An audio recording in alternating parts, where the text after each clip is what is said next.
નમસ્કાર દર્શક મિત્રો, વડોદરા ટુડે ન્યૂઝમાં આપનું સ્વાગત છે। ડેસર તાલુકાના વાલાવાવ ચોકડી ખાતે આંગણવાડી કાર્યકર બહેનો દ્વારા વિરોધ પ્રદર્શન કરવામાં આવ્યું। ડેસર તાલુકાની તમામ આંગણવાડી કાર્યકર તથા તેડાગર બહેનો દ્વારા તેમના પગાર વધારો તેમજ પેન્શન વગેરે વિવિધ માંગણીઓ સાથે વિરોધ પ્રદર્શન કરવામાં આવ્યું અને સરકાર વિરુદ્ધ સૂત્રોચ્ચાર કરવામાં આવ્યા હતા।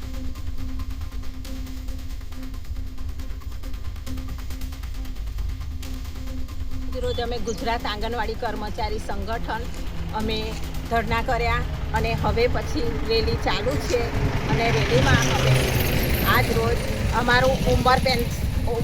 અમારી વય મર્યાદા વધારે પછી જે અમને પેન્શન નથી મળતું, જે અમને છૂટા કરે છે।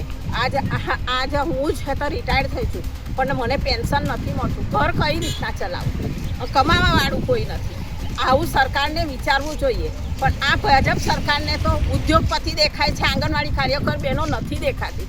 એટલે હું ખાસ વિનંતી સરકારને કરું છું કે જે રિટાયર્ડ થયેલી છે બહેનો એમની માટે વિચારે અને જે સુપ્રીમ કોર્ટે હાઈકોર્ટે જે ચુકાદો આપ્યો છે 25,800 અને 20,000 તેડાગરનો 20,300 એ માન્ય રાખે અને વહેલી તકે જાહેર કરે। જો જાહેર નહીં કરે આનાથી અમે ઉગ્ર આંદોલન કરીશું। આખા ગુજરાત રાજ્યમાં હાલ આંદોલન ચાલુ છે અને હવે પછીનું અહીંયાથી નહીં માને તો અમે દિલ્હી પણ આવવા તૈયાર છે।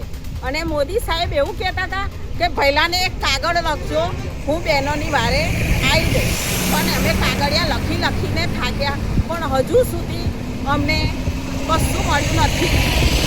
આવા જ તમામ લેટેસ્ટ અપડેટ માટે જોતા રહો વડોદરા ટુડે ન્યૂઝ। નવું વર્ષ એટલે કે વિક્રમ સંવત 2082ના શરૂઆતથી વડોદરા ટુડે ન્યૂઝ ચેનલના ગુજરાત રાજ્યના તમામ શહેરના તાલુકા જિલ્લાના દર્શક મિત્રોને ખાસ વિનંતી કે અમારા વડોદરા ટુડે ન્યૂઝના તમામ સમાચાર જોવા માટે હવે અમારા ફેસબુક, યુટ્યુબ, ઇન્સ્ટાગ્રામના પેજને લાઇક કરો, શેર કરો, સબસ્ક્રાઇબ કરો અને કોઈપણ સમાચાર અને જાહેરાત અને તમારા વિસ્તારમાં કોઈપણ જાતની ગેરકાયદેસર પ્રવૃત્તિઓ ચાલતી હોય અને ભ્રષ્ટાચારની પોલ ખોલવી હોય તો અમારા વોટ્સએપ નંબર 9687328624 અથવા તો 9687906224 પર સંપર્ક કરવા વિનંતી।